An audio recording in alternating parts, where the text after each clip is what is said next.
Hello, in this section we are going to see the recent judgment given by the Supreme Court on the EPF pension case. So, before moving on to the topic, let us see what is EPF organization, which is a basic thing. EPF organization is one of the two main social statutory bodies under the Government of India, right, which is responsible for the regulation and management of provident funds. And another one statutory body is Employee State Insurance. Here, in the EPF, the top decision making body is Central Board of Trustees, which is also a statutory body established by the EPF and MP Act, which is Employees Provident Fund and Miscellaneous Provision Act 1952. So, who and which company can avail EPF?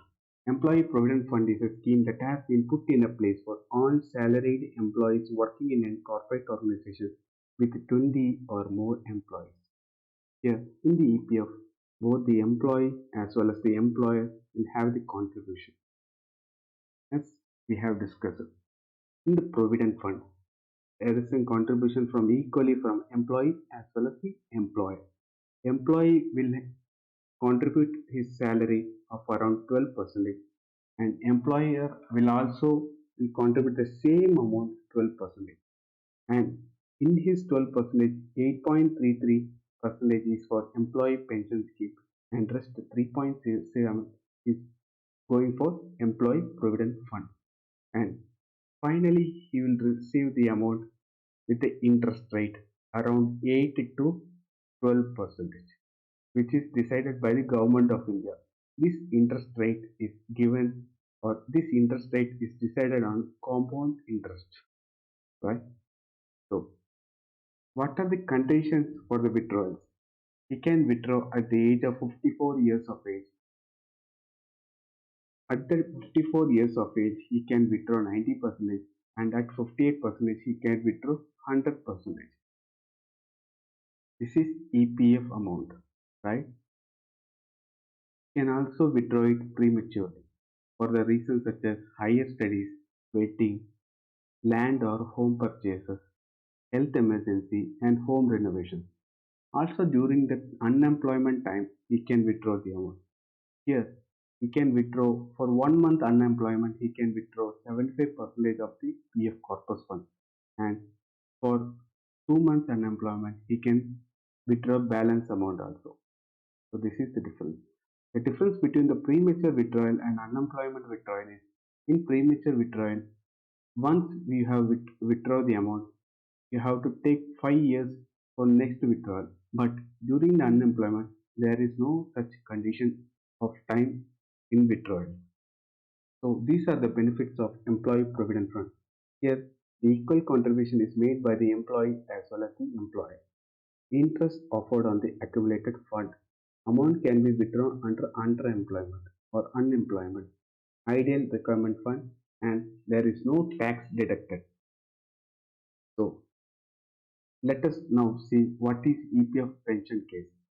The Supreme Court have pronounced the judgment in the appeals filed by the Employees Provident Fund Organization and the Union Government, challenging the Kerala, Rajasthan and High Court judgments, which has quashed the Employees Provident Fund Amendment Scheme 2014, Employees Pension Amendment Scheme 2014, and judgment is given by our Chief Justice of India, UU Lalit, Justice Aniruddha Bose and Justice Sudhanshu Dulia.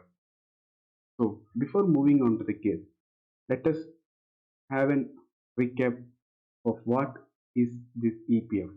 This pension scheme was initially applicable to employees who has been drawing a monthly basic wages up to 6,500.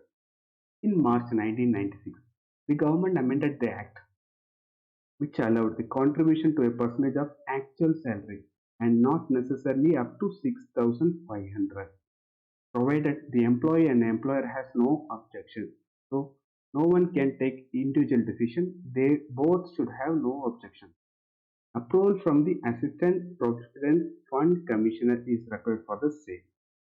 But again, on September 1, 2014, EPFO amended the Act to increase the contribution to 8.33% of the maximum of rupees 15,000 per salary. The amendment also stipulated the case in those who avail the benefit of pension on full salary. Their pensionable salary would be calculated as the average of last 5 years. It will be calculated on the average of last 5 years monthly salary and not on the last 1 year of the average salary. This point I will explain you as per the earlier norms. So earlier norm is 1 year of the average salary and this has been changed to the average of the last 5 years salary. This reduces the pension of the many employees. So note down this point. This reduces the pension of the many employees. For example, let us consider a person A is receiving, let us consider his last 5 years salary. Okay, so first year he is receiving 10, second year also 10, third year also 10, and fourth year he is receiving an increment of 15 and again 15, right? So his final year salary is 15. So here the earlier basis was his pension will be given on the basis of his last year salary, right? But in this amendment they have changed it to last 5 years average salary, right? So when you add these five numbers, you will be getting 60, right? So 60 by 5 means 12. So he will be receiving salary based on the amount of rupees 12. But if it is calculated on the basis of last 1 year salary, you will be getting salary basis on, he will get the pension salary based on the salary of rupees 50. So he will be, however, he will be getting less salary due to this, right? So did you understand this point, right? Subsequently, the Kerala High Court heard this Amendment Act and it has set aside the September 1, 2014 amendment. It has stayed the amendment and this was challenged by the EPFO and Union Government in Supreme Court on 2019. But this case was dismissed by the Supreme Court and this was filed under special leave petition. So you have to understand what is meant by special leave petition. Special leave petition, it provides the aggrieved party a special permission to be heard in apex court in appeal against any judgment or order of any court tribunal in the territory of India. So, what are the main reasons for the amendment? The main argument raised by the EPFO is that the pension fund and the provident fund are distinct and the membership in the latter will not be automatically translated into the membership of the former. What they are saying is pension amount and provident fund are distinct. So this amount will not be transferred to the pension amount. These are two distinct funds. It was argued that the pension scheme is intended for low age employees and if the persons drawing salaries above the cut-off limit are allowed to draw pension as well, it will create a huge amount within the fund. So here the cut-off amount is 15,000 and a person who is receiving more than the salary of 15,000, he will be drawing a large amount of salary, right? Pension salary, pensionable salary. So this amount will be taken from the, if the both the accounts are in the same account, he will be drawing a lot of amount from this account to his pensionable salary. So this will create a huge imbalance within the fund. So the 2000 fund amendments were brought to address the issue of cross subsidization between the pension and the provident fund. But when we hear the pensioners' argument, the pensioners disputed the argument of financial burden raised by the EPFO. It was argued that the corpus fund remains intact. What they are saying is this fund, which is taken from employee as well as the employer, will remain in the fund itself. Instead, they are receiving only the interest rate. They are receiving only the interest rate. So the pensioners also disputed the argument of EPFO that there has to be separate option exercised within the cut-off period to join the pension scheme and contended that the stand of EPFO is contrary to the statute. So what is Employees Pension Amendment Scheme 2014? It limits the maximum pensionable salary to rupees 15,000 per month. Earlier you know that it was 6,500 and in 2014 it was changed to 15,000 per month. And it also gives an option for existing members to join this employees pension scheme separately. So as we have seen the argument, they have started employees pensioner scheme separately from the employee provident fund, and it gave time period of around 6 months for joining this employee pension scheme, and it also given extra option for employer to and the employee to contribute for salary exceeding rupees 15,000 per month. It gives a fresh option that if you want to contribute more than 15,000, you have to join in the separate employee pension scheme. Provides that the monthly pension shall be detrimental on the pro rata basis for the pensionable service up to 1st September 2014. So up to 1st September 2014, the monthly pension shall be determined on the pro rata basis of the pensionable service up to 2014 at the maximum salary. So here, up to 1st September 2014, it will be till 6,500, and after 1st September 2014, it has been increased to 15,000 per month. Also, the pension amount will be calculated on the average last 5 years, not on the last 5 years average. This we have already discussed, right? So we will be seeing what the Kerala High Court has given on the judgment of Employee Pension Amendment Scheme of 2014. The Kerala High Court has set aside the 2000.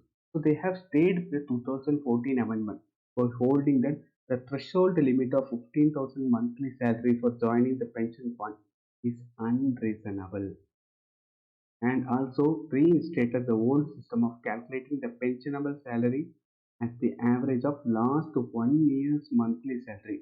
So they have changed it to average of 5 years salary, but they have reinstated the old system of average 1 year's salary. The High Court allowed paying pension in the proportion to the salary above threshold. So they are saying that they are open for the persons there, and there should be no scheme. A person who is receiving more than the salary of 15,000, he should receive his pension amount in proportion to the salary which he is receiving. If he is receiving 20,000, he should be receiving the pensionable amount in proportion to the salary of 20,000. So the High Court allowed paying pension in proportion to the salary above threshold limit of 15,000 per month, and held that there can be no cut-off date. So they also gave 6 months cut-off date, as we have discussed earlier. They have given 6 months date, and the court has quashed the 6 months date, and they say that there will be no cut-off date for joining this pension scheme. So this is one of an example of a person who is receiving a salary of 3,500. Here, the employee means the company, the person who is receiving the salary, he is the employee. So he will be giving 12% of his salary, which is rupees 420. When he is receiving salary of 3,500, he is giving 12% of his salary, which is 420. Similarly, in employer also he is giving 12%, but here in 12%, 8.33 is going for pension scheme alone, and 3.67 is going for EPF alone, right? Similarly, if a person is getting a salary more than 15,000, for example 20,000, then for situation 1, he is paying on the threshold limit itself. He don't want to get more pension. He wants a pension of rupees 15,000 alone. So you can see 12% of 15,000 rupees 1,800, and here for EPF 8.33% is paying rupees 1,250, and for EPF purpose he is paying 3.67%, which is rupees 550. And we are seeing another situation also. He is willing to pay full salary for his pensionable salary. So here his full salary is 20,000, and he is fully paying his salary for his pension. So here 12% of 20,000 is 2,400.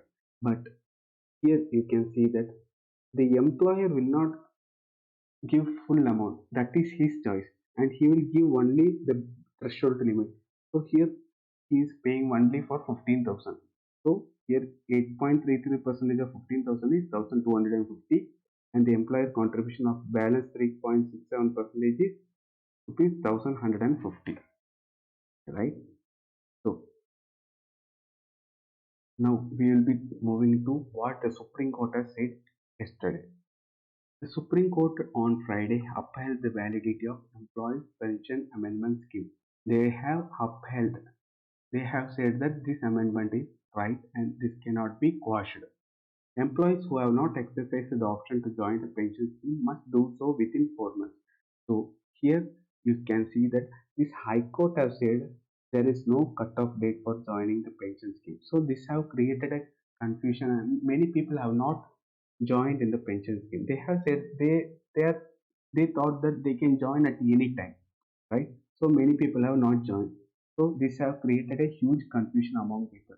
So by the power of Supreme Court, Article 142, Supreme Court have said that they are giving an additional chance of 4 months so that a person who have not joined an employee pension scheme can join in this employee pension scheme. The bunch further held as invalid of condition of 2014 scheme that required employees. So here in the amendment, they have not given that the person who are receiving more than 15,000 salary should pay an extra of 1.16%. In the amendment, they have not given this condition. By notification by the government, they have said that the person who is receiving more than 15,000 should pay an extra of 1.16% of his salary, percentage of extra 1.16% of his salary to the pensionable salary. So when the Supreme Court is viewing the documents, they have found that this is not under the amendment and this is brought under the notifications of the government. So Supreme Court said that this is ultra virus to the constitution. So here you can see ultra virus. It is beyond the scope or any excess of legal power of the authority. They cannot do it. The court has said that the government has a full right to increase the percentage, but it can do so by the right constitutional way.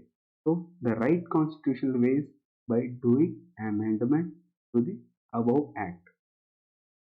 So it also held the condition to make additional contribution on the salary exceeding the threshold limit to be ultra virus, but added that this part of judgment would be kept in suspension. But here, this 1.16 percentage, extra 1.16 percentage is held, is on hold by the Supreme Court. The reason is when the government immediately cuts this 1.16 percentage of extra salary, this will create a huge crunch in the fund of EPF. So in order to generate for this extra crunch, they are giving 6 months time for the EPFO organization to create an extra revenue to pay for these people, right? So this is all about this XC verdict. So if you have any doubt, please give in the suggestion. Right? Thank you.